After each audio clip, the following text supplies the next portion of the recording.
stop lying to ourselves, my people. The HIV crisis in Ghana's central region, especially Cape Coast and Elmina, isn't just a health issue. It's a mirror. And when we dare to look into it, the reflection isn't flattering. What we see is poverty we are normalizing, cultural habits, questions that we need to ask, and the leadership keeps choosing silence over action. The numbers alone should judge us. Over 24,000 people living with HIV in the region. Women hit hardest. And districts like Cape Coast and Elmina sitting uncomfortably at the top of the infection charts. But numbers don't tell the whole story. You see, behind them is a dangerous cocktail. Poverty, risky lifestyles, unregulated tourism, and a kind of silence that lets a problem grow until it swallows us whole. The social scene that nobody wants to talk about. Yes, Cape Coast is beautiful, it's historic, it's alive, but it's also one of Ghana's biggest nightlife machines. Festivals, concerts, Orange Friday, endless beach parties, you name it. And yes, they bring joy, but they also normalize casual, unprotected sex. This isn't just about young adults having fun.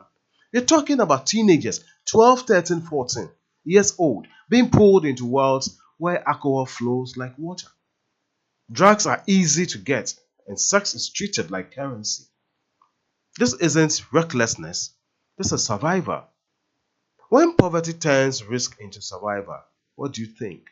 A lot of people in Cape Coast aren't thinking about protection.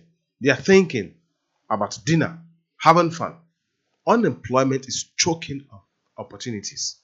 For many young women and young men too, transactional sex isn't a choice, it's survival. A night with someone who has money means you can pay your rent, you can buy food, or even help your family. Health becomes a luxury, and survival becomes the gamble. And because there is no safety net, no proper skills programs, no small business funding, no clear pathways out, the cycle repeats over and over. Is tourism our blessing or our curse? We brag about Cape Coast tourist pool, the castles, yes, the history, the festivals. But tourism is a two-edged sword. Big events bring big money, yes, but they also bring visitors who engage in risky encounters with locals, often unprotected. The hotels and bars cash in. The event organizers get their cut, yes, but where's the health safety net? Why aren't we pairing every major tourist event with a massive sex education, on-site HIV testing booths, and bold, unavoidable safe sex campaigns? If tourism is part of the problem, shouldn't it also be part of the solution?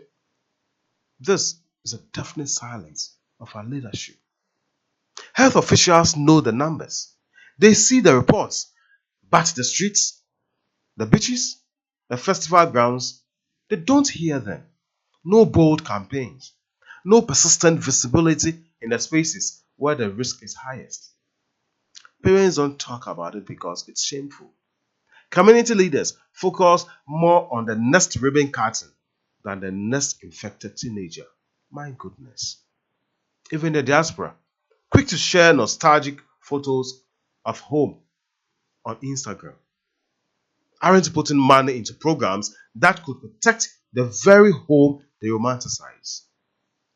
Cape Coast doesn't even have a functioning investment office to bring in projects that could give young people a different future. How can this cycle be broken? If Cape Coast is going to stop this slow moving disaster, the fight needs to be relentless and layered. Now, there must be a year round health education at schools, bars, beaches, and even festivals. Now, there should be HIV testing. HIV testing should be as normal as buying airtime. Tie every festival and tourism season to health and safety outreach. And for once, at least Parents and leaders must stop outsourcing responsibility to faith and start protecting their own people, their own children, my people. So I ask you, what does it say about us when survival means risking your life? How do we become a society where teenagers can trade their bodies for food and we don't treat it as an emergency? Are our festivals building culture or quietly destroying it? If tourism brings money but also sickness, have we truly gained? And when leaders know the danger yet they stay silent, who really carries the blame? Them or all of us? See, HIV in Cape Coast isn't just a virus, it's a moral scoreboard. And right now, it's exposing the price we are paying for ignoring poverty, skipping education, and refusing to take responsibility. The infection rate is spreading, but so is our complacency. If we don't fight both, the story of Cape Coast won't be one of resilience. It will be one of slow, silent surrender. This is David 360. We must talk about this. We must ask the hard questions. Until I come your way again, stay safe. Ogwaman. Peace.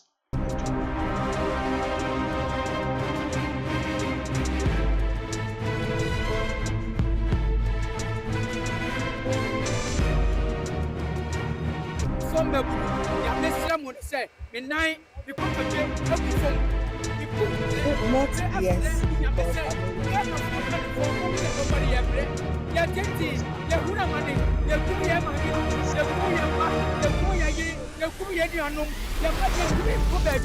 in Ghana.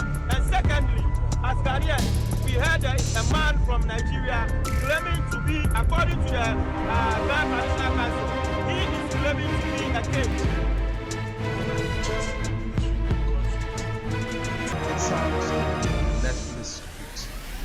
Especially the Igbo and the so-called Igbo king.